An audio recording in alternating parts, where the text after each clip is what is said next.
From the headquarters of Telesur English in Quito, Ecuador, this is From the South, and I am Soini Gray.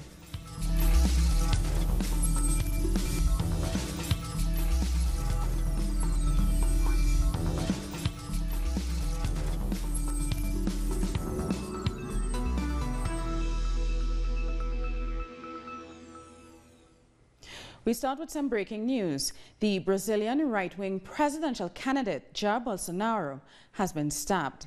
It happened during a crowded campaign rally in Minas Gerais. The wound was superficial and he is recovering in hospital. The assailant has been detained by the police. In more electoral news now, Brazil's Supreme Court has rejected the latest appeal by the legal team of former President Luiz Inácio Lula da Silva. This essentially means that Lula is out of the presidential race. Our correspondent in Sao Paulo, Ignacio Limas, has more. People in Brazil are still reeling from the surprise decision by Supreme Federal Court Justice Edson Fachin to turn down the appeal of Lula's defense team. Lula's lawyers had asked that the court adhere to a recent UN resolution saying the jailed former president should be allowed to participate in the presidential race. Fachin's stance is particularly surprising since last Friday he warned the Supreme Electoral Court that the UN's resolution should be taken into account. But he has now obviously gone back on his words. This decision by Judge Fachin and the recent verdict from the Supreme Electoral Court, which said Lula is ineligible to participate in the elections, leaves the left-wing leader completely out of the presidential race. These decisions have come despite popular support for Lula and the fact that he still leads in all polls by a wide margin. Some movements are planning various mobilizations in support of the former president and to reject these decisions.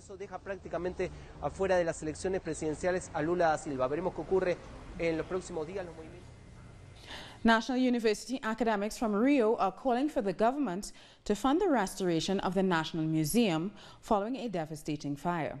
Our correspondent in Brazil, Andre Vieira, has more details.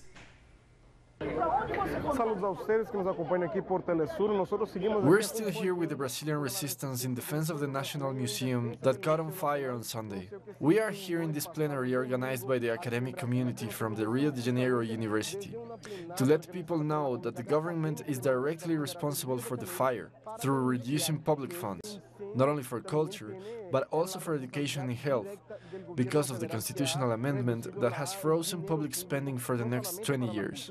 Now the academic community is demanding that the government send the necessary money to rebuild the museum and to preserve it, because it is the oldest in the country and one of the most important in the world.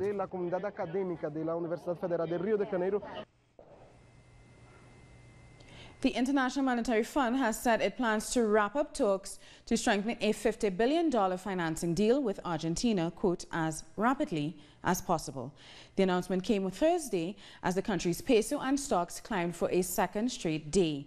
Late on Wednesday, Economy Minister Nicolas Dujovne said he had enormous confidence that Argentina would be able to reach an agreement with the IMF on early disbursements from the $50 billion standby loan, which was approved in June, before the peso suffered a sharp depreciation in the first week of September. You know, the last one is played Rachel. Program at night. Yeah, about the dollar or economic news is our previous country. So. Right. A protest has taken place in Buenos Aires against President Mauricio Macri's austerity measures. Our correspondent, Edgardo Esteban, has more. A protest took place in the capital city of Buenos Aires by various social movements due to the difficulties they are facing because of the lack of subsidies for social kitchens. They are also demanding their pensions that have been delayed. There was a very strong police operation here that caused tensions between the protesters and the police forces. Another topic that is also worrying is the small and medium-sized enterprises. Some 8,000 have closed down and 5,000 workers have been laid off. These companies are not able to sell their products due to the increase of the dollar and the crisis. This is creating alarm across the country that could increase in the next couple of days.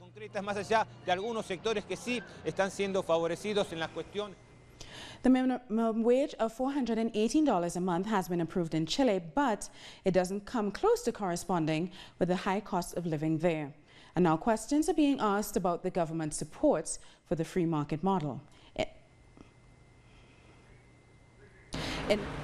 Chile is a country where many people have had a hard time to pay for fundamental services like health, education, housing, and water. Now, after weeks of discussion, the Chilean parliament has approved the minimum wage. I work with bitterness for this minimum wage, hoping for future national projects where the government remembers that there is an organized social basis and that the promise of discussing these poverty amounts that we approve today must be fulfilled. $418 for working a whole month. What can you afford with that in Chile? I think we can't afford anything with this. It's very little for a person to try and live on. Minimum salaries must be over $580. It must at least cover minimum expenses like food, rent, and studies. In the midst of this, it feels like the economic crisis in Argentina is creeping across the border. Argentina is Chile's sixth largest commercial partner worldwide. Where will the intentions of Mauricio Macri and Sebastián Piñera end, who in April of this year signed a series of agreements to promote commercial liberalization and an agenda of development? Economic experts warn of a reduction in exports, low tourism, and difficulty in achieving international agreements on a social level. I think it will be the middle class who will get hit the hardest. I think the middle class and the most vulnerable, which are the working class. A scenario muddying the waters further is the allegation against the president for having received privileged information in the purchase actions of LAM Airlines in 2006, current LATAM. Today, the former president of Banchile says he has secret recordings that confirm it. Those audio recordings exist, I have them, but the recordings have never been heard by anyone, and they won't be heard by anyone. A lot of people have talked about this, and I want to clarify it because it is important for the privacy of the people involved and the company that I represented. In 2016, Sebastián Piñera was also tied to bribes that allowed LAM Argentina to begin commercial activities in Chile. These governments clearly shared the same vision and model of development, and now only time will tell if they're also destined to share an economic crisis. 92 Venezuelan migrants who asked to be repatriated from Ecuador have landed in Caracas. They returned in a government-chartered plane as part of the Return to the Homeland program. Their families were eagerly awaiting them at the Simón Bolívar International Airport. The migrants shared some of the hardships they faced after migrating and talked about their will to push forward at home. In Ecuador, they're afraid of us. You could just tell. We were pushed to the side. Finding work was very difficult. And when we did, we were exploited. We were paid much less than the minimum wage. I couldn't stay there. I wanted to come back home. And Foreign Minister Jorge Arias took to Twitter to welcome the Venezuelan migrants back home. On Twitter, he said, "Welcome, compatriots from Ecuador. You are back to the country with your families and hope." He also confirmed the government of Venezuela will continue to help migrants get back to Venezuela and help those who want to fight for their country. Nicaraguans have condemned the United States for calling the country a regional threat. The U.S. made the comment at the United Nations Security Council meeting to discuss the civil unrest in the country. The Nicaraguan government has strongly rejected the comment and have also ordered the expulsion of the United Nations Human Rights delegation from the country. Thousands of Nicaraguans marched in the capital of Managua to show their support for President Daniel Ortega.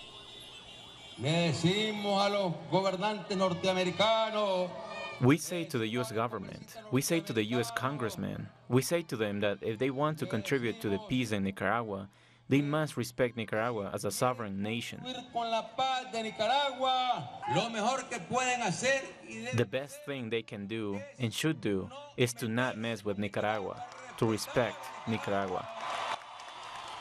Cuba's Deputy Minister of Foreign Affairs has also reacted to those comments. As the first act of its September presidential period ahead of the Security Council, the United States imposed the inclusion of a topic regarding Nicaragua. They manipulated the proceedings and violated the UN's agreements in order to do this. With disrespectful and interventionist statements, the permanent representative of the United States made a call to take actions against Nicaragua and to maintain the dirty war policy against Venezuela, also violating every international rule while it insulted Nicaraguan President Daniel Ortega. La política de guerra sucia contra Venezuela. The UN Security Council, Russia and China on Wednesday demanded that the U.S. respect the sovereignty of Nicaragua. They stated that the country is not a threat to international peace and therefore the issue of Nicaragua should not be submitted to a discussion of any kind. They demanded respect for the nation's self-determination. We'll take a short break now. More news in a few.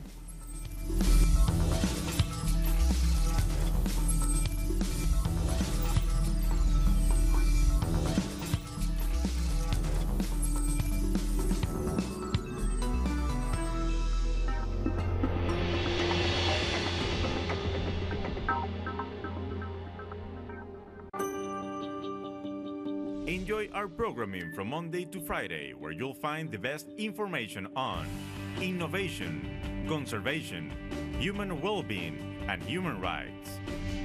Keep up to date on the latest innovations in science and technology with At the Moon. The habits and knowledge you need to live a healthy lifestyle are on Guide Your Body.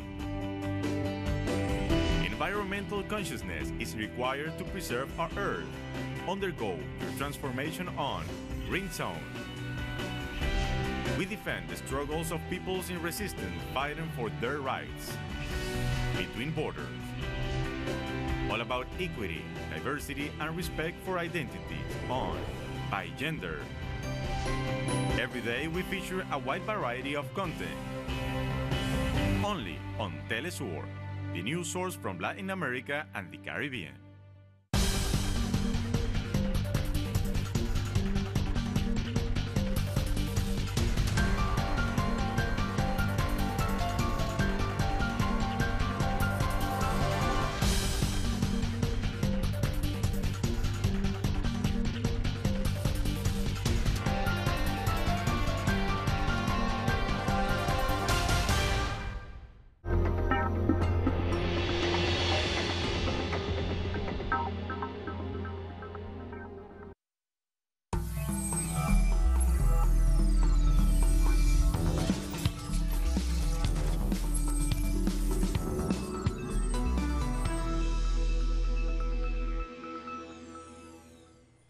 Welcome back. It's been 1 year since one of the most powerful hurricanes on record, Hurricane Irma, devastated countries in the Caribbean. September 6, 2017, the Category 5 hurricane made landfall on Antigua and Barbuda. Antiguans thought they'd been spared. That is, until the sun rose and the devastation to Barbuda became visible. The name Irma has since been retired from the hurricane database. Such was its devastation. The island of Barbuda was completely evacuated. Since then, the country has held an election and tensions between Barbudans and Prime Minister Gaston Brown have risen. However, now we'll look back onto his message to Barbudans in the immediate aftermath of that hurricane. This is a very difficult situation for all of us. I have to admit, in Antigua, we had no clue of the extent of the damages here. In fact, the last report that we got early in the morning was that there was a few roofs that were lost. But I do not believe that the individuals were aware of the extent of the damage. So we had reported that a few roofs were lost and that we expected you to be in relatively good condition. Because as you know, in the case of Antigua and Barbuda, the damage was limited. We just did a flyover and I have to tell you, my heart sunk. And this has been one of the worst days of my life. So I know how you must feel as Barbudans. The entire country has been decimated.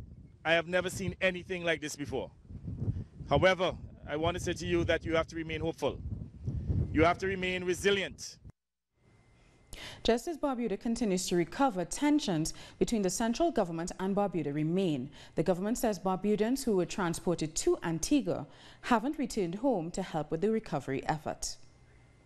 What I would have loved to see, though, is more participation from our Barbudan brothers and sisters into rebuilding Barbuda. I would have, instead of a situation of trying to sensationalize these issues in the public domain, that there would be some commitment and focus on returning to Barbuda to rebuild Barbuda and to make it better than what it was before. St. John in the U.S. Virgin Islands was also devastated by Hurricane Irma. The storm pounded St. Thomas and St. John for hours, wreaking havoc on all corners. Roofs were blown off, buildings completely destroyed, homes flooded, and a number of residents lost their lives. 1 year later, a lot of progress has been made. Power is 100% restored. The federal government has poured billions of dollars into the local economy. Schools, for the first time since the storms, opened on Tuesday as normal. Canada is providing nearly $20 million to fund development projects in Dominica. Ottawa is providing $7 million to the Caribbean Development Bank. Dominica will be able to access the funds for the Dominica Disaster Recovery Resilience Project. Canada will help to install an emergency radio network and train 30 community response and disaster management staff to operate and maintain it. Dominica was devastated by Hurricane Maria in September 19th last year. We have listened to the needs expressed by the Caribbean governments. We're also working with local stakeholders and regional institutions to help recovery happen and to help you build even better. Canada is not here to ask us for anything. They're here to offer us assistance, to give us the support in a tangible, practical, and sincere manner. And it is left for us as citizens of Dominica to be united around this vision and to work tirelessly to achieving it for the welfare and well-being of future generations. And now to other news from the Caribbean. The Guyana Teachers Union will meet with the government with the hopes of ending their strike. The union says they're willing to accept a 15% wage increase, down from the original 40% they requested. If the teachers and the government fail to come to an agreement after this meeting, they'll head into arbitration. However, that means teachers will have to return to the classrooms. If you agree, then essentially the strike is over. If you disagree and you move to arbitration, then too that the strike is over, because the union has indicated that they go to arbitration and they call off the strike. So either way, I see it bringing some sort of closure at this point in time. Some social organizations in Bolivia have endorsed Evo Morales for president in the 2019 presidential race. They're now moving to. They're also planning a march called the Mobilization in Defense of Democracy and Sovereignty. It's scheduled for October 10th in Santa Cruz. The 9th Regional Summit, named Central America United for Life, is in its second day in El Salvador. The goal of this forum is to analyze issues in the region like climate change, energy resources, and accessibility to water. Another topic of importance is the inclusion and defense of marginalized communities. Representatives from nearly 200 social organizations across Central America are taking part in the event. As hosts of this event, we invite all Central American social organizations to support the Salvadorian government request to the UN to declare the time between 2021 and 2030 as the environmental and landscape recovery decade, which, by the way, has the support of the governments of the Central American Integration System and of the UN's Environment Program. Ecuadorian President Lenin Moreno is on an official week-long tour of Japan to strengthen both countries' political, diplomatic, and trade relationship. Ecuador and Japan have signed a $70 million financial agreement. The visit is part of the celebration of the centenary of Ecuador and Japan's diplomatic relationship. We'll take a short break now. World News is next.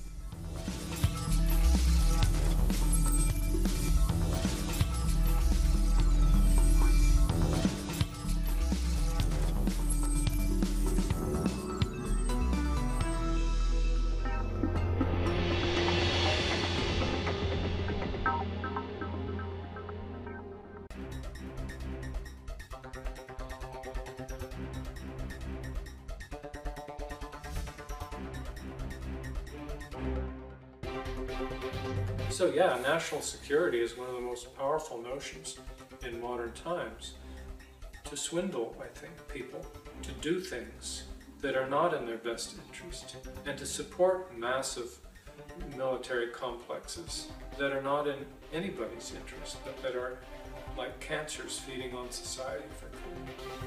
Watch a series where the U.S. geopolitical strategies as an empire representing the culture of war and propaganda are shown, and how this has served as a tool of social control. Psy-War, Saturday, only on Telesur.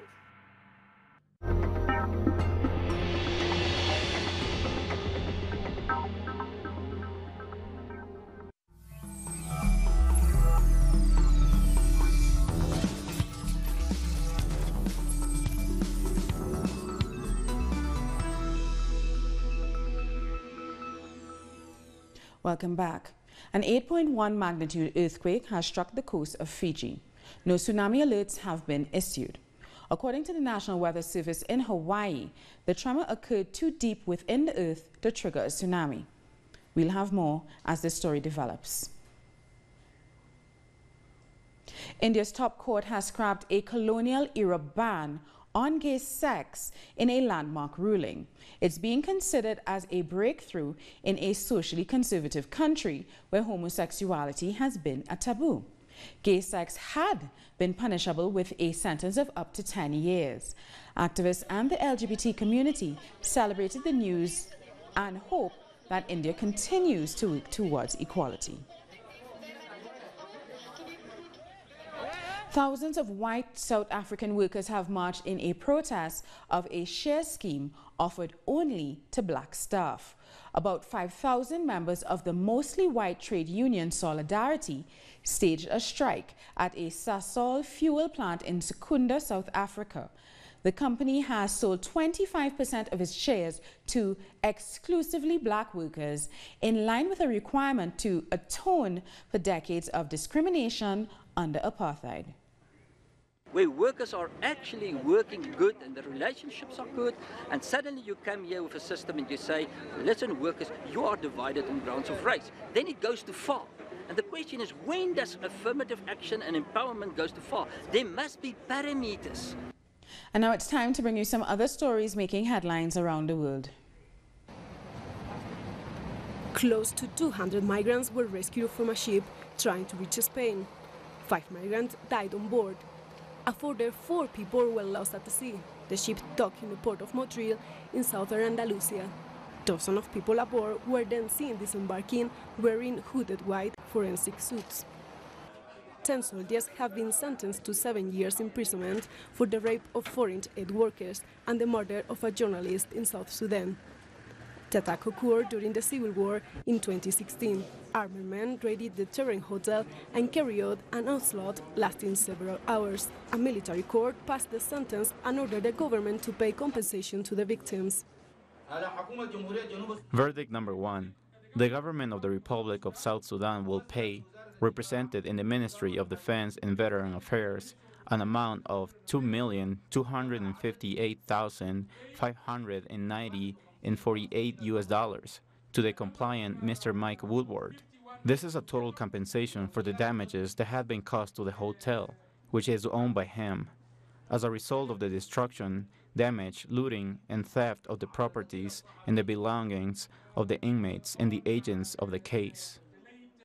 A mass protest has taken place outside the Ukrainian parliament in Kiev to demand electoral reform. The demonstration was joined by members of various political parties. They all argue that the law needs to be reformed and are in favor of introducing a proportional system. A Yemeni rebel group has refused to attend United Nations-led peace talks in Geneva. The Houthi rebel delegation said it won't attend the peace talks on Yemen until the UN complies with their 3 conditions. Their demands are to transport wounded rebels to Oman and also to take them back home after they've received treatment, and finally, guarantee that their delegation can safely return to Sana'a, the capital held by them, after the talks. Giant meatballs weighing 20 kilograms are tickling taste buds in Indonesia. People are traveling for miles to get a taste of the latest food craze. Made out of beef, eggs and flour, hungry eaters are paying from 80 cents to a mouth-watering 160.